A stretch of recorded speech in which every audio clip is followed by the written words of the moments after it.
Začiatok sme nám trošku ušiel, Šopron hral veľmi dobre v útoku, nedokázali sme ich zastaviť, ale potom sme sa v druhej štvrtine vďaka výbornej obrane vrátili späť do zápasu, aj sme vlastne robili si náskok, Šopron dal v druhej štvrtine 4 body. Druhý polčas začal zase vyrovnanie a zase to vrátilo do vyrovnaného stavu a vlastne to bolo tak na vážkach až do poslednej štvrtiny.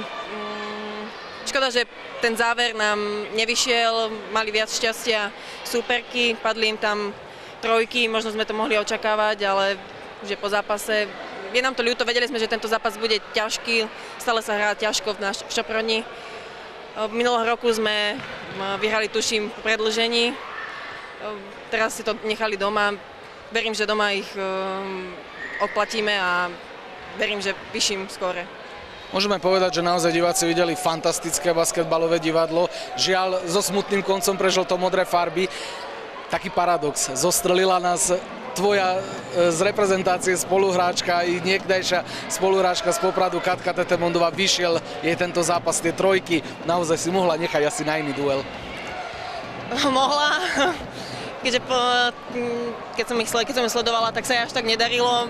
Asi to šetrila na nás. Bohužiaľ pre nás.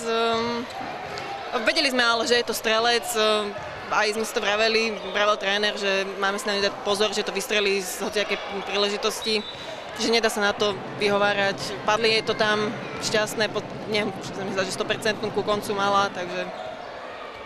Trošku smutné to je, lebo tento týždeň naozaj asi nebude ten, na ktorý budete rádi spomínať, či už ako družstvo, alebo možno aj ty osobne.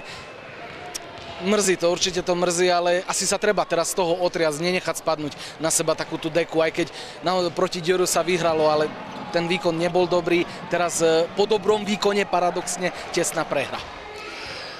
Po Diore sme si uvedomili, že sme si prosprávali, že hráme zle, nehrali sme dobre.